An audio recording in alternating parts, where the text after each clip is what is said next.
Salut à tous les abonnés de ma chaîne YouTube.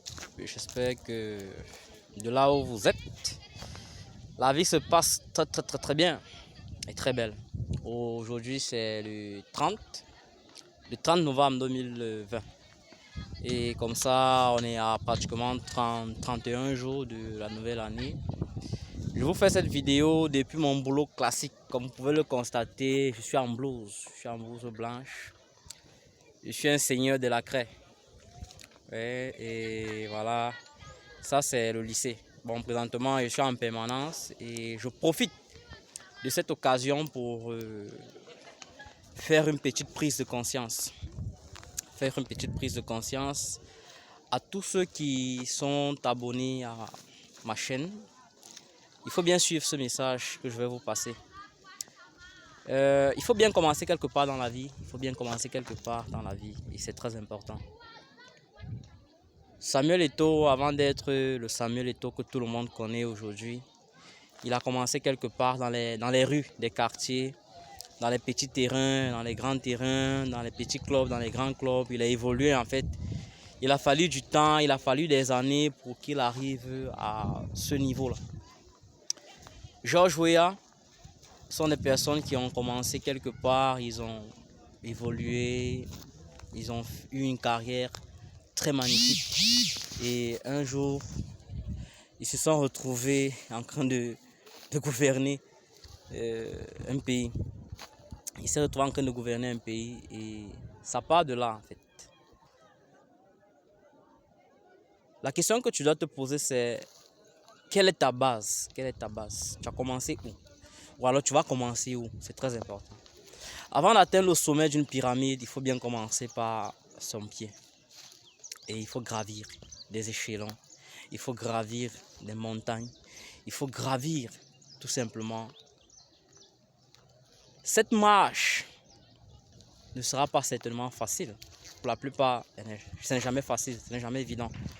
Mais on réussit quand même à arriver au sommet parce qu'on arrive à se surpasser. Mark Zuckerberg a impacté le monde à travers une application Facebook. Et il a commencé un jour certainement dans sa chambre avec une idée.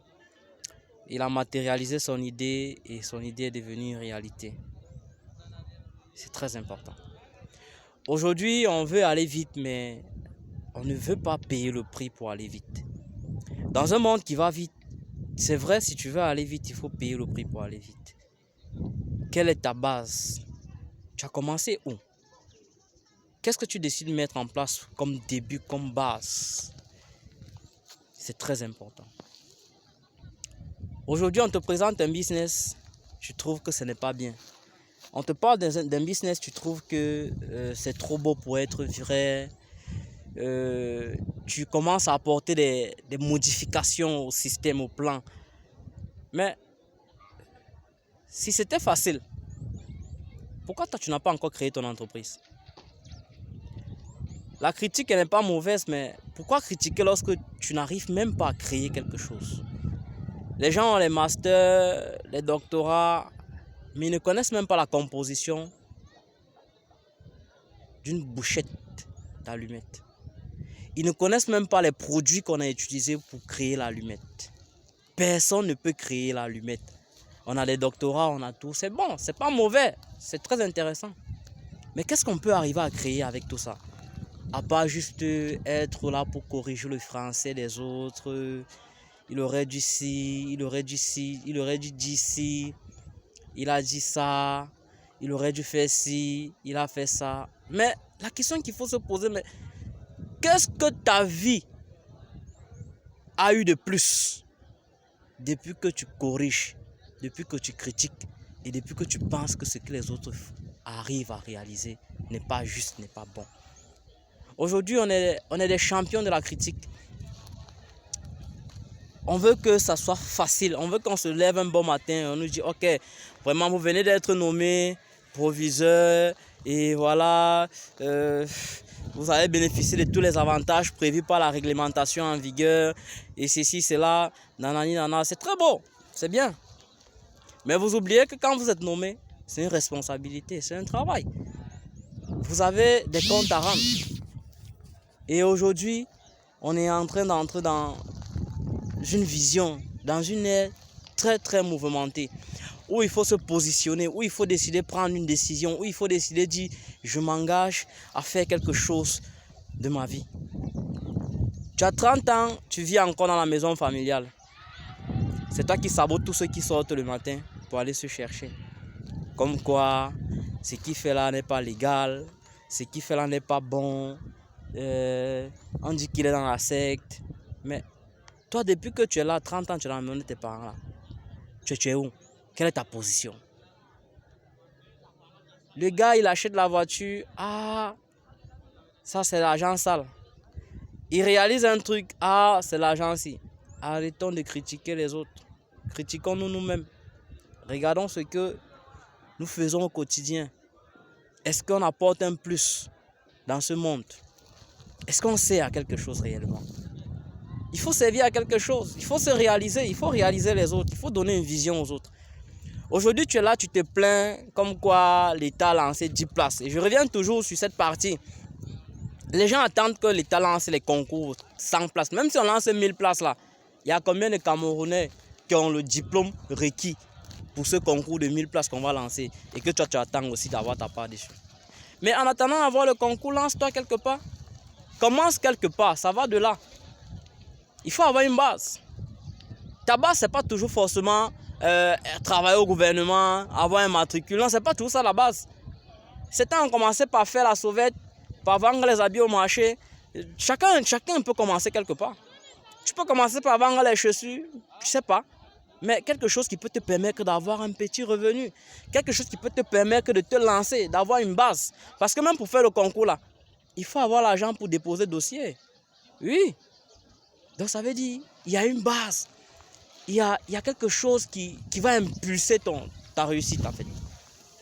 Et c'est très important aujourd'hui. Aujourd'hui, il est question de prendre conscience que si on ne change pas, nous-mêmes, la vie ne changera jamais. La vie n'a jamais changé en fait. C'est lorsqu'on change qui nous sommes que la vie en principe, on constate qu'elle a changé. Parce que la vie en elle-même, elle n'a pas de problème la vie. La vie n'a pas de problème. Lorsqu'on dit le coût de vie a changé, là, ce n'est pas la vie qui a changé, c'est le coût de vie qui a changé. Ce qui coûtait 500 et qui commence à coûter 1000 francs là. Ce n'est pas la vie qui a changé, c'est le coût de vie qui a changé. Mais est-ce que toi tu as changé? Est-ce que toi tu as amélioré tes conditions de vie? Qu'est-ce que tu fais pour améliorer tes conditions de vie? Ça va de là. Aujourd'hui, on doit prendre conscience qu'il y a des business qui sont arrivés. Il y a aussi des business qui ne sont pas des bons systèmes. Où vous allez venir, après ça va partir. Mais aucun business n'est sûr. Il faut le dire. Même ceux qui travaillent au gouvernement, là, rien ne vous garantit le salaire du jour au lendemain. Rien. À tout moment, on peut dire, ah, il y a eu tel problème, les salaires sont suspendus. Mais vous allez faire quoi? Même si vous marchez, vous brûlez, vous cassez là. S'il n'y a pas, il n'y a rien. Il n'y aura rien. Oui, il n'y aura rien.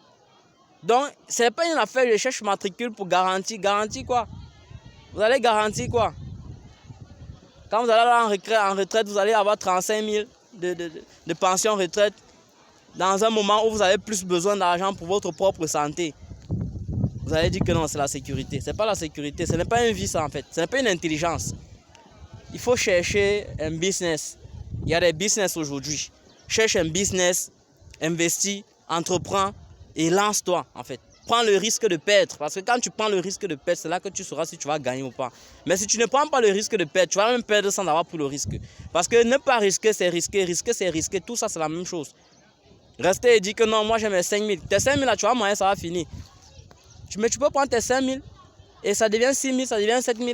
Et tu commences à réfléchir intelligemment sur comment est-ce que tu peux planifier, sur comment est-ce que tu peux gérer. Donc ce n'est pas une intelligence, cette manière de vivre. On attend tout. L'État va faire tout pour nous. L'État ne peut rien faire pour nous. L'État ne va pas nous dire, ok, va investir en Bitcoin. Bitcoin est arrivé, ok, il faut investir en Bitcoin. C'est bien. Non. Le Bitcoin est une monnaie décentralisée, elle n'appartient à aucun État. Par conséquent, aucun État, aucun gouvernement ne peut avoir la même prise, la même mise dessus. Et du coup, ça devient compliqué parce que si tout le monde commence à devenir riche, les banques vont chuter. Et on va dire, ah, Bitcoin maintenant. Les banques vont chuter. Et l'État là est en partenariat avec les banques. Ça, c'est sûr. Donc, ils ne peuvent pas accepter de nous envoyer tous faire Bitcoin. Et ça devient compliqué. C'était mon message pour toi. Et si tu n'es pas encore abonné à ma chaîne YouTube, abonne-toi à ma chaîne YouTube. Parce que dans cette année 2021, là, il y aura des très bonnes choses. Dans cette année 2021, on va passer à un autre niveau. On va réaliser beaucoup de choses ensemble. Donc, restez connectés et entamons cette année 2021 avec beaucoup d'amour, beaucoup de passion et beaucoup de détermination, beaucoup d'opportunités. Investissons, devenons des entrepreneurs, payons le prix. Et une chose est sûre, Inch'Allah, nous irons au sommet.